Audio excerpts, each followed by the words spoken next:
Kwa majina naitwa Dr. Geoffrey Nyanaro Engasi ya Borabu. Vile umesikia jana nimefamiwa katika eneo bunge la Borabu ndani ya Nyamira County. Nilikuwa naelekea mazishi huko saidi za Omonyenya Nyasiongo Ward. So karibu nifike huko kwa mazishi after nimepita hapo Kijaudi kuteremka like 500 meters to the function. Ndio sasa nikapata nafamiwa. Vijana hapo kwa bambu viregali imeenda slow wakaanza kurusha mawe. Lakini nilikuwa na timu yangu, my security, nilikuwa na officers na my security teams. Vile walisimama vijana wakaona kumbe huyu mtu alikuwa na watu wake, ndio wakaanza kutoroka. Kwa bahati nzuri, mmoja akaja motorbike yake hapo chini hakuweza kutoroka nayo.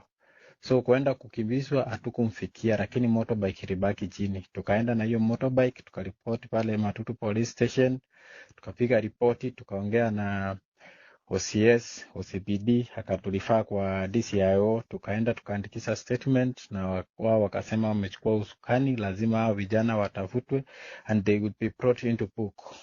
Mimi kulingana na mimi nasema hiyo si siasa mzuri. Siasa mzuri ni ile mtu anauza zera zake. Kama wale wenye tunawania aspirants.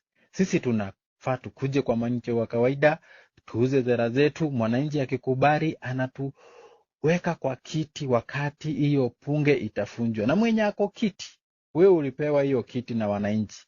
Kuna ile scorecard wataangalia. So kitu tumemwambia afanyie wananchi kazi, ile wakati ukifika kazi zote turudi kwa wananchi waweze kujawa mbunge wao upya. Kwa watu wenye wanatupiga, mmoja huyo mwenye alikuwa ring leader anajulikana, ni kijana ya bodaboda hapo Kijaudi, anaitwa Sagi. Huyo ndiye alitoroka na alionekana.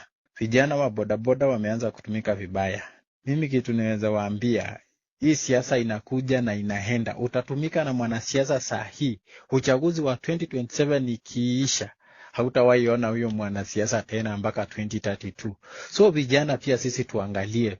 Tukuje na kama ni vijana wa bodaboda, tukuje kwa kikundi, tuende kwa wanasiasa waweze kutusaidia na project.